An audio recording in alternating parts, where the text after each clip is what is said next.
He was a very good mediator, ভালো মধ্যস্থতাকারী ছিলেন। স্ত্রীদের মধ্যেও ঝগড়া লাগতো, বিশ্বনবীর স্ত্রীদের মধ্যেও খুনসুটি হতো, ঝগড়া মারামারি।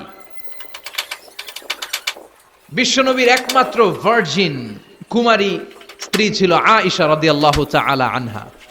ওনার বাড়িতে বিশ্বনবীর আরেক স্ত্রী, খুব সম্ভবত হাফসা বা সফিয়া, কোন বর্ণনা এসেছে পায়েস, কোথাও এসেছে ঝোলওয়ালা তরকারি হাদিয়া নিয়ে আসছে, যে এটা আপনারা দিলাম। মা আয়েশা তরকারি দেখে রেগে গেলেন, আমার ঘরে তরকারি দিছো কেন, আমি রাঁধতে পারি না? আমি নিজ হাতে রান্না করে বিশ্বনবীরে খাওয়াবো। রেগে মেগে তরকারির ঝোল নিয়ে সফিয়ার বা হাফসার গালের মধ্যে মেখে দিয়েছে।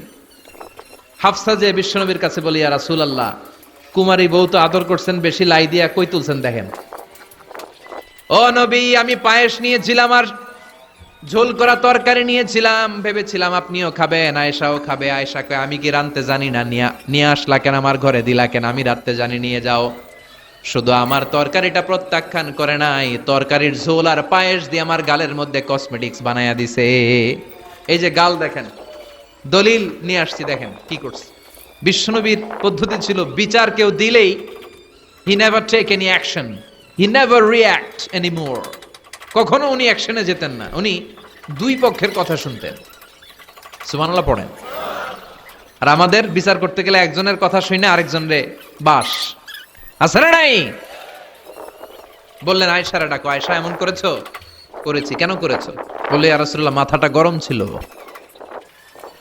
নিজেকে সামলাতে পারিনি গো নবী, সামলাতে পারিনি, আমি ভুল করেছি, আমি স্বীকার করলাম, মাফ করে দেন। বিশ্বনবী বললেন, এবার ঠিক আছে, দুজনের কথা আমি শুনেছি, এবার আমার জাজমেন্ট হচ্ছে কিসাস, মানে যেমন করেছো তেমন, গুতা মারলে গুতা, ঘুষি মারলে ঘুষি, আঘাত করলে আঘাত, ঠিক কিনা? হাফসাকে তুমি যেমনি ঝোল মাখিয়ে দিয়েছো, হাফসা তুমিও বাটি থেকে ঝোল নিয়ে আয়েশার গালে পলিশ করে দাও।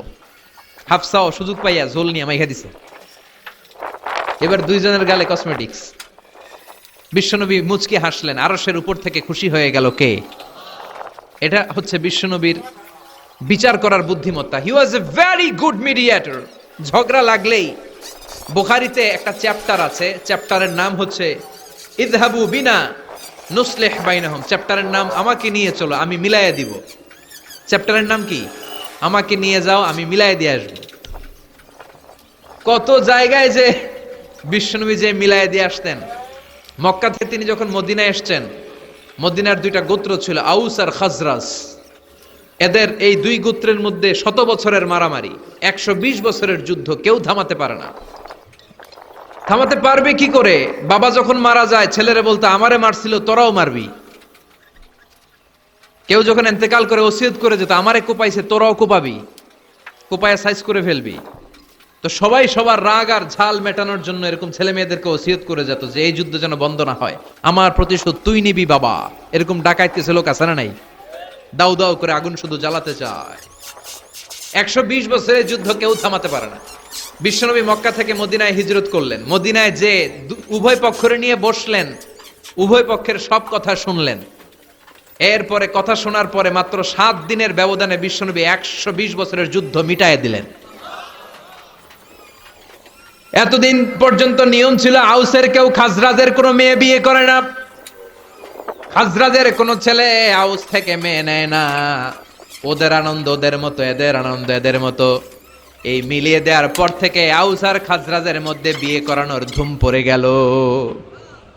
এরা কুরবানির গোশত নিয়ে আউসের এরা খাজরাজের বাড়িতে দিয়ে আসে, খাজরাজের এরা আবার ওট জবাই করলে বড় রান দিয়ে আসে আউসের কাছে। সুবহানাল্লাহ পড়েন।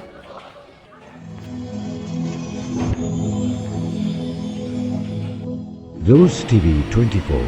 Enjoy by listening to the Holy Quran.